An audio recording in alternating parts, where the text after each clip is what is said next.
Topic है friction force. Friction force हमेशा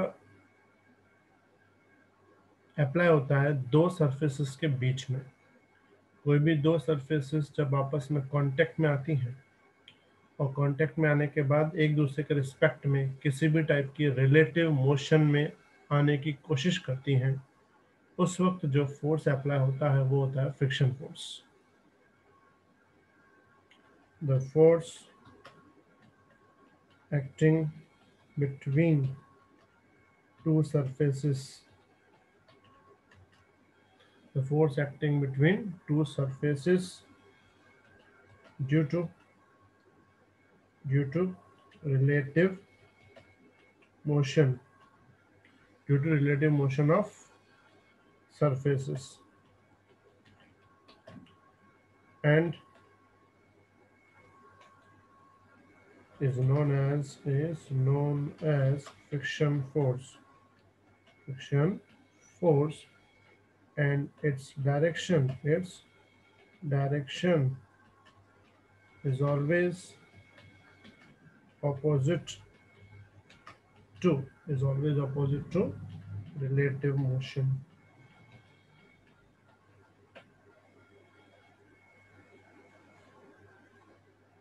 जैसे कि समझो एक सरफेस है,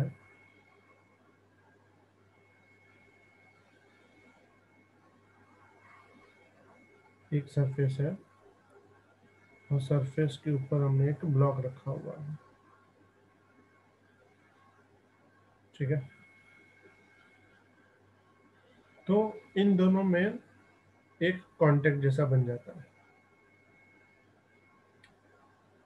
इसमें एक फोर्स कंफर्म लगता है नीचे की तरफ, जिसको हम लोग बोलते हैं mg, और एक फोर्स हमेशा ऊपर की तरफ लगता है। वो कब लगता है? जब नीचे जो mg लग रहा है लेकिन नीचे की सरफेस मूव नहीं हो रही, तो ऊपर की तरफ एक फोर्स लगता है जिसको हम बोलते हैं नॉर्मल फोर्स। अब अगर हम ऑब्जेक्ट को, ये जो ऊपर वाला मास है, इसको अगर हम राइट साइड ले जाने की कोशिश करेंगे, मतलब नीचे वाले ग्रीन ऑब्जेक्ट को हम मूव नहीं कर रहे, सिर्फ और सिर्फ ऊपर वाले ऑरेंज बॉक्स को अगर मूव करने की कोशिश करेंगे और एक फोर्स अप्लाई करेंगे, उस वक्त ये जो सरफेस के बीच में जो इनका बॉन्डिंग है, ये बॉन्डिंग इस फोर्स के अगेंस्ट एक ऑपोजिट डायरेक्शन में फोर्स अप्लाई करेगी। इस फोर्स को हम लोग नाम देते हैं फ्रिक्शन फोर्स। मतलब जब भी दो सरफेस आपस में जुड़ी हुई हो, उस वक्त अगर हम किसी भी एक सरफेस, दोनों में से किसी भी एक सरफेस को अगर हम मूव करने की कोशिश करें, तो उनके बीच में जहां पे टच होता है, उनके बीच में जो फिजिकल कांटेक्ट होता है, वो फिजिकल कांटेक्ट उस मोशन का अपोज करता है। उस अपोज को हम क्या बोलते हैं? फ्रिक्शन। अब बात आती है कि फ्रिक्शन जनरेट कितना हो सकता है। हम बात करेंगे फ्रिक्शन डिपेंड्स ऑन, फ्रिक्शन किस पे डिपेंड करता है? तो फ्रिक्शन सबसे पहले डिपेंड करता है नेचर ऑफ सरफेस पे। नेचर ऑफ सरफेस, जैसे एग्जांपल में बात करूं, बाहर का जो रोड होता है जिस पे हम नॉर्मली चलते हैं, नॉर्मल रोड डामर का जो बना होता है, वो रोड, और इसके रिस्पेक्ट में अगर मैं बात करूं, किसी भी मॉल में लगा होता है ग्रेनाइट या मार्बल लगा होता है, तो मुझे बता सकते हो ग्रेनाइट में ज्यादा फ्रिक्शन होगा कि बाहर रोड में ज्यादा फ्रिक्शन होगा? बाहर रोड। फ्रिक्शन होगा। तो रोड और ग्रेनाइट में डिफरेंस क्या आता है? सरफेस का। रोड का सरफेस रफ होता है और ग्रेनाइट का सरफेस क्या होता है? स्मूथ होता है। तो इसको हम बोलते हैं सिंपल भाषा में नेचर ऑफ सरफेस, यानी कि रफ और स्मूथ। समझ में आई बेटा बात यहाँ तक? ये पहला टर्म आता है। अब जो दूसरा इंपॉर्टेंट फैक्टर है वो क्या है, वो देख लेते हैं। अब सेकंड नंबर थोड़ा मैं एक्सप्लेन करूंगा तुम्हें पहले, कि एक 1 kg का ब्लॉक हो, एक किसका ब्लॉक हो? 1 kg का ब्लॉक हो, सरफेस पे पड़ा है, और उसके पास में 10 kg का ब्लॉक सरफेस पे पड़ा है। दोनों ब्लॉक में से तुम्हें किस में ज्यादा फ्रिक्शन फील होगा? बोलो। एक सरफेस है, इसमें जो 10 kg। है, हाँ, एक ब्लॉक है ये 1 kg का, एक ब्लॉक है 10 kg का, ठीक है।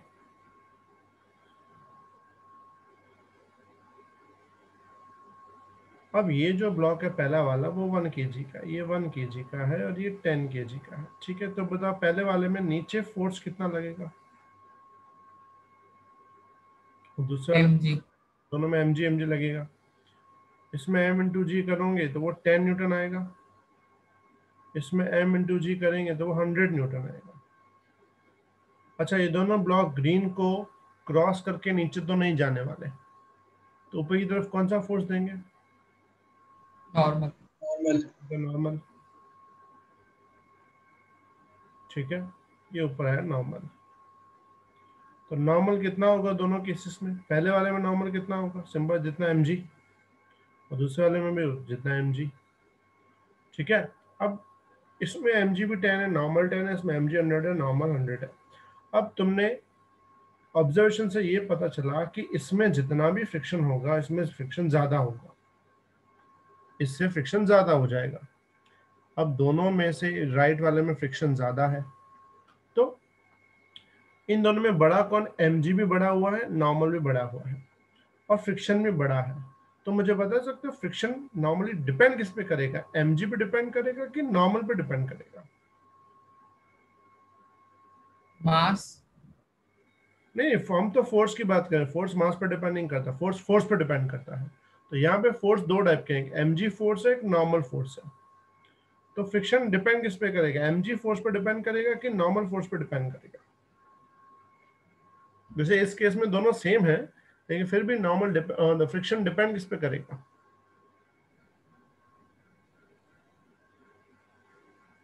mg। mg, okay. और कोई भाई? Sir normal. हाँ, मतलब ये दो डिफरेंट अपने पास ऑब्जर्वेशन। अब चलो इसको थोड़ा अलग से कर देते हैं। अब मैं यहाँ से एक डोरी लटका देता हूँ, ठीक है, और डोरी में ये दोनों मास जो ऊपर है वो बांध देता हूँ, ये 1 kg का और यहाँ पे 10 kg, ठीक है। ये 1 kg का मास है और ये 10 kg का। मुझे बता सकते हो इसमें नीचे कौन सा फोर्स लगेगा? mg। mg। mg। अभी mg, यहाँ mg कितना होगा? 10। 10। mg कितना होगा? 100। यहाँ नॉर्मल होगा? No sir. अच्छा, मुझे बता यहाँ फ्रिक्शन होगा? No sir. तो अगर फ्रिक्शन mg पे डिपेंड करता तो यहाँ भी होता। बात समझ में आई? अगर force yes sir. Yes sir. mg पे डिपेंड करता तो यहाँ भी होता, क्योंकि mg तो यहाँ भी है। लेकिन फ्रिक्शन फोर्स mg पे डिपेंड नहीं करेगा, वो किस पे डिपेंड करेगा? नॉर्मल पे डिपेंड करेगा। तो हम यहाँ पे जो लिखेंगे, फर्स्ट फोर्स कौन सा? फ्रिक्शन किस पे डिपेंड है? नेचर पे। दूसरा डिपेंड करता है normal force acting on object या particle, sorry, acting on surface. समझ में आई बेटा बात? कोई डाउट? और इसमें F जो होता है फ्रिक्शन, वो डायरेक्टली प्रोपोर्शनल होता है नॉर्मल के। जितना नॉर्मल ज्यादा उतना फ्रिक्शन ज्यादा, प्रोपोर्शनल है। और प्रोपोर्शनल हटा के यहाँ पे हम कांस्टेंट लगाते हैं म्यू। क्या कांस्टेंट लगाते हैं? म्यू। यहाँ म्यू क्या है? तो म्यू को हम लोग बोलते हैं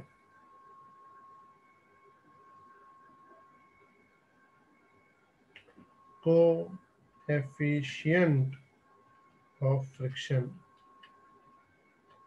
क्या बोलते हैं? Coefficient of friction. ये डिपेंड किस पे करता है? एक डिपेंड करता है नेचर ऑफ सरफेस पे,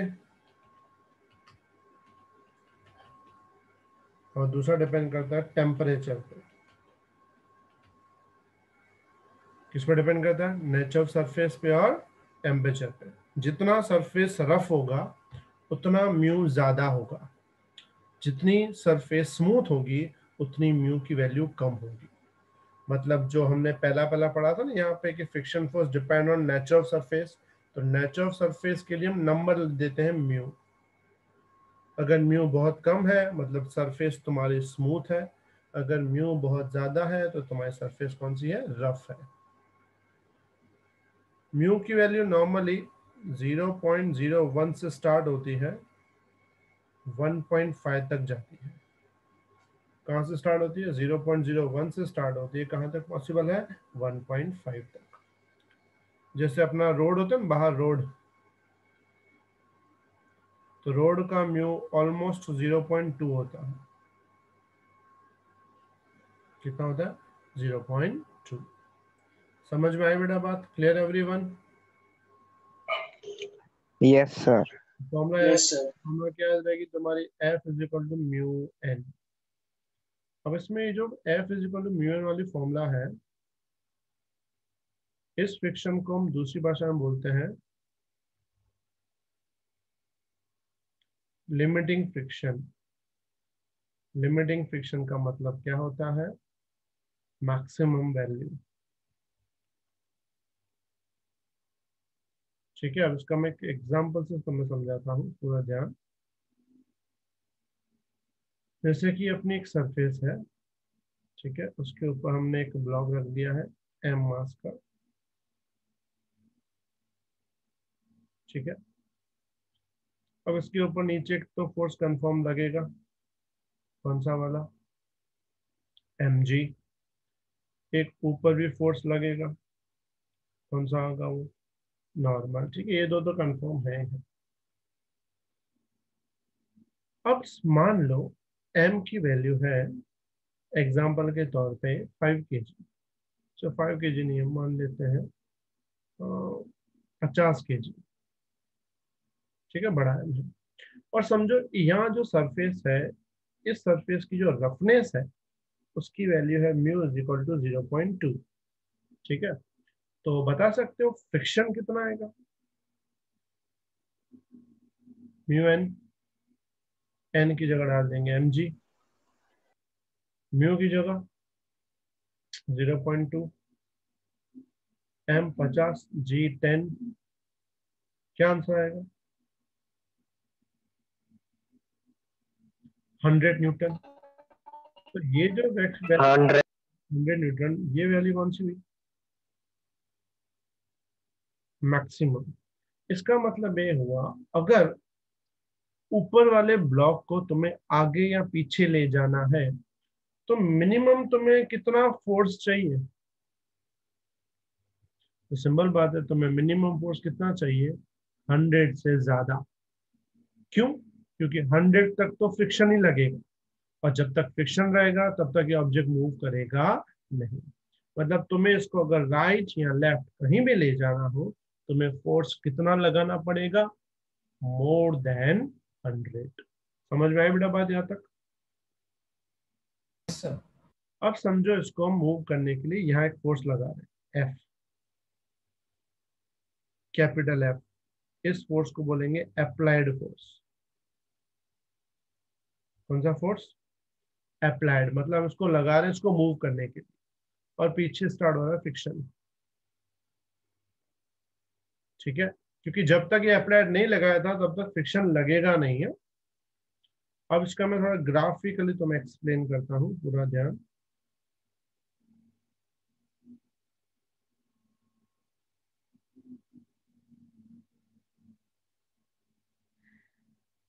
ये समझो हमने ग्राफ ड्रॉ किया है, उसमें यहाँ रखा है फ्रिक्शन ऊपर, नीचे रखा है F। ठीक है, ग्राफ ड्रॉ करते हैं। ग्राफ के लिए तुम्हें डेटा चाहिए, हम डेटा भी लगा देते हैं। डेटा में ऐसा है, उसके 3 पार्ट कर देते हैं।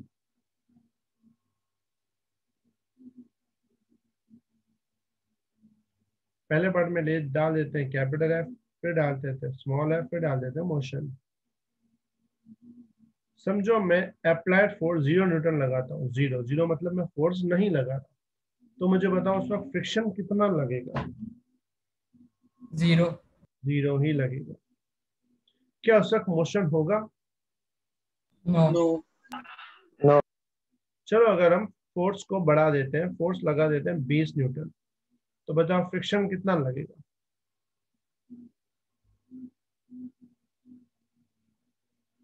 एक्चुअल फ्रिक्शन है क्या? It's a reaction of force. तो न्यूटन ने थर्ड लॉ में क्या बोला था? रिएक्शन है 20। तो सिंपल बात है, अगर F20 लगाए तो फ्रिक्शन भी क्या लगेगा? 20। तो मोशन होगा? यस। No no. Yes, होगा motion। दोनों साइड 20 लग रहा है तो बेटा समझ में आई बात? Yes sir yes sir. तो यस सर। 50, तो बोलो फ्रिक्शन कितना आएगा? 50 50। 50 ही आएगा, ठीक। 50 मोशन होगा? No no. नो। चलो फोर्स कर देते 80, फ्रिक्शन कितना है? 80 मोशन होगा? No no. फोर्स कर देते 100, फ्रिक्शन कितना है? 100 मोशन होगा? नो। नो अब फोर्स कर देते हैं 110, फ्रिक्शन कितना है? 110 फ्रिक्शन आएगा 100 ही, क्योंकि इसकी मैक्सिमम लिमिट देखो 100। ये फॉर्मूला क्या दिखा दी तुम्हें? मैक्सिमम लिमिट 100 से ज्यादा ये बढ़ेगा नहीं। अब मोशन होगा? हम बोलेंगे यस। यस। तो ध्यान से देखो, इनिशियली जब तक लिमिट नहीं आती तब तक जितना हम अप्लाइड लगाते हैं उतना ही फ्रिक्शन जनरेट होता है। Applied 0 friction 0, applied 20 friction 20, applied 50 friction 50, applied 80 friction 80, applied 100 friction 100। But when we applied more than 100, ये 100 क्या था? It's a maximum value of friction पे। ये जो सरफेस है ये 100 न्यूटन से ज्यादा अपोज नहीं कर सकती। तो अगर 1110 देंगे, 110 देंगे, तो ये मोशन स्टार्ट हो जाएगा। इसके बाद ये हमेशा 100 ही रहेगा ऑलवेज। ये तुम 150 करोगे तो भी ये कितना रहेगा? ये बढ़ेगा नहीं। आई बात समझ में बेटा? Clear everyone? Yes sir yes sir. अब इसका यस मैं सर। ग्राफ ड्रॉ करूं तो ग्राफ है ना, ऐसा बनेगा, स्ट्रेट लाइन। कब तक स्ट्रेट लाइन? मैक्सिमम तो जब तक ये वैल्यू क्या हो जाती है? एफ मैक्स नहीं हो जाती। ये समझो, यहां तक हो गई।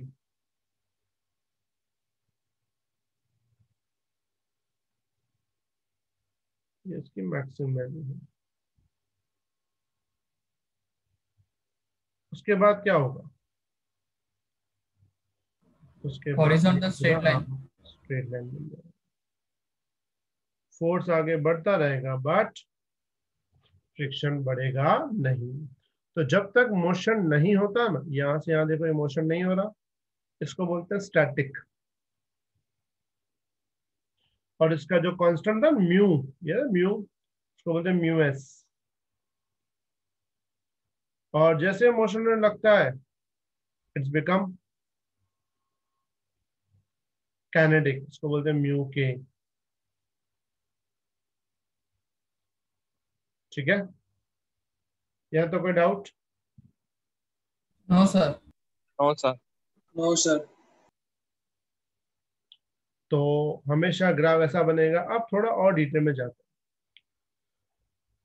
जब कोई भी चीज पड़ी रहती है या उसके उल्टा अगर वो मोशन करती है तो तुम्हें पता है मोशन की वजह से गर्मी बढ़ जाती है। क्यों? नोटिस किया? जैसे तुम्हारे दो हाथ हैं, एक दूसरे के अगेंस्ट रब करो तो दोनों हाथ के बीच में क्या बढ़ जाएगा? टेम्परेचर। टेम्परेचर बढ़ने लगेगा। तो यहाँ पे देखो, नीचे यहाँ पे मैंने क्या लिखा है? म्यू जो है कोएफिशिएंट ऑफ फ्रिक्शन, किस पे डिपेंड करता है? एक तो नेचर ऑफ सरफेस, दूसरा किस पे डिपेंड करता है? टेम्परेचर। लेकिन टेम्परेचर जब कोई स्टेबल चीज होती है तब तो इंक्रीज नहीं होता।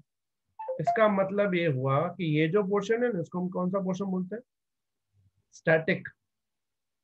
स्टैटिक पोर्शन में टेम्परेचर को कोई लेना देना नहीं। टेम्परेचर कब इंक्रीज होने लगता है? जब मोशन कौन सा हो? काइनेटिक।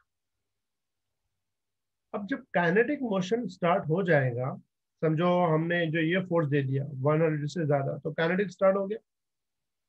काइनेटिक स्टार्ट होने से टेम्परेचर बढ़ता है। टेम्परेचर बढ़ने से सरफेस पे क्या फर्क पड़ता है? इट बिकम्स स्मूथ और it becomes rough after increasing the Rough. Temperature. कोई भी समझो सॉलिड चीज है, जैसे रोड है, रोड एकदम सॉलिड है, अगर उसका मैं टेम्परेचर बढ़ाता हूं तो क्या फर्क पड़ेगा उस सॉलिड मटेरियल पे?